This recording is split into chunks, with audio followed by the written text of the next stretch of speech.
Hello बच्चों, हमें यहाँ पे क्वेश्चन दिया गया है। Consider a spool of mass 2 kg and inner and outer radius of 1 metre and 2 metre respectively acted by forces F is equal to 10 newton as shown in the figure. Moment of inertia of the spool about an axis passing through O and perpendicular to the plane of the paper is 4 kg meter square. The frictional force acting on the body if it performs pure rolling is found to be alpha by beta, where alpha and beta are least integer. Find alpha plus beta. तो चलिए बच्चों question को यहाँ पे solve करते हैं. So according to question हमें यहाँ पे एक स्पूल दिया हुआ है जिसका जो मास है वो 2 kg है. इनर और आउटर रेडियस हमें इसकी दी हुई है.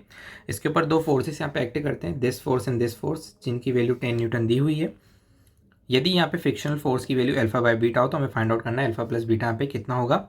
ये जो यहाँ पे स्पूल है यहाँ पे प्योर रोलिंग परफॉर्म कर रहा है. ठीक है, तो हम इसके ऊपर नेट टॉर्क देख सकते हैं कितना होगा. तो इस पर नेट टॉर्क यदि मैं लिखूँ तो नेट टॉर्क होगा यहाँ पे हमारे पास एफ इंटू 2, आउटर रेडियस इसकी 2 है, minus f into 1, inner radius 1 है, माइनस फ्रिक्शन का टॉर्क एफ इंटू कितना आएगा फ्रिक्शन का टॉर्क हमारे पास 2 is equal to I alpha. I हमारे पास यहाँ पे 4 इंटू अल्फा. तो इसको थोड़ा सिंप्लीफाई कर लेते हैं क्योंकि f की वैल्यू में दी हुई है 10, तो ये हो जाएगा 10 इंटू 2, 10 इंटू 1, तो 20 minus 10 which is equal to 10. तो 10 minus 2f is equal to 4 alpha. इसको इक्वेशन नंबर फर्स्ट हम यहाँ पे बोल देते हैं. अब साथ ही में बेटा मैं यहाँ पे प्योर रोलिंग भी ये कर रहा है तो हमारे पास यहाँ पे एक कंस्टेंट और होगा, a is equal to r alpha. तो आउटर रेडियस इसकी कितनी है 2, तो ये हो जाएगा a is equal to 2 alpha. ठीक है बेटा, तो यहाँ से अल्फा कितना आ जाएगा मेरे पास a बाय 2. इसको इक्वेशन नंबर 2 में बोल देता हूँ. अब साथ ही में बेटा हमें यहाँ पे एक चीज़ और पता लग रही है कि इन दोनों फोर्सेस की वजह से तो इस स्पूल के ऊपर कोई एक्सेलरेशन नहीं आएगा. इसके ऊपर जो एक्सेलरेशन आएगा वो किसकी वजह से आएगा, फ्रिक्शन की वजह से यहाँ पे आएगा क्योंकि दोनों का मैग्नीट्यूड सेम है. तो फ्रिक्शन की वजह से इसके पास एक्सेलरेशन आ रहा है. तो मैं यहाँ पे लिख सकता हूँ f is equal to m into a भी होगा. ठीक है, सो एफ मेरे पास कितना आ गया, मास है बेटा इसका 2 इंटू एक्सेलरेशन है ए. तो यहाँ से ए की वैल्यू आ गई है बेटा मेरे पास एफ बाई 2. ठीक है, सो मैं क्या कर सकता हूँ, यहाँ पर पहले अल्फा की वैल्यू पुट कर देता हूँ इक्वेशन नंबर फर्स्ट में. तो देखिए क्या होगा, 10 minus 2f is equal to 4 into alpha की जगह पे मैंने रख दिया बेटा a बाई 2. तो देखिए कितना हो गया, 10 minus 2f is equal to ये 2 टाइम्स, तो 2 इंटू ए. अब a की जगह पे रख देता हूँ बेटा मैं f बाई 2. तो 2 से 2 अगेन कैंसिल आउट. तो ये आ गया 10 minus 2f is equal to f. So मेरे पास आ गया 10 इज इक्वल टू 3f. सो यहाँ से f की वैल्यू आ गई है 10 बाय 3. ठीक है, तो हमें क्वेश्चन में दी हुई है अल्फा बाय बीटा.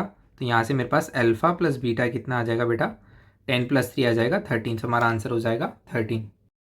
तो हमें यहाँ पे एक और क्वेश्चन दिया हुआ है, इसमें बोला गया है if ground is smooth then the total kinetic energy in joule after 3 second will be.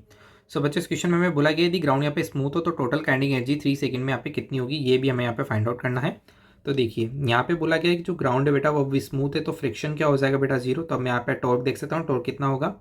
So again F into 2 minus f into 1. अब बेटा फ्रिक्शन का टॉर्क नहीं आएगा, ये हो जाएगा 4 इंटू अल्फा.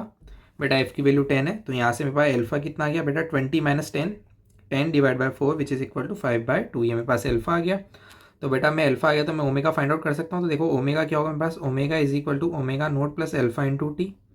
बेटा इनिशियल ओमेगा 0 प्लस अल्फा है 5 बाय 2 इंटू टाइम है बेटा मेरे पास यहाँ पे 3. तो बेटा ये आ गया मेरे पास 15 बाय 2. ये मेरे पास ओमेगा की वैल्यू आ गई है.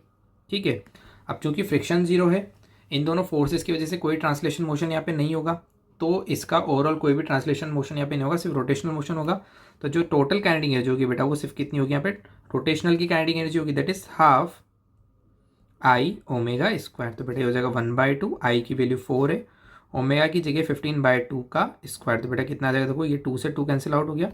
तो 2 इंटू इसका स्क्वायर कर लेते हैं, 225 डिवाइड बाय कितना आ जाएगा बेटा 4. तो 2 से 2 टाइम्स कैंसिल आउट. बेटा ये मेरे पास आ गया 112.5 जूल. ये मेरे पास आ जाएगी काइनेटिक एनर्जी की वैल्यू. Thank you.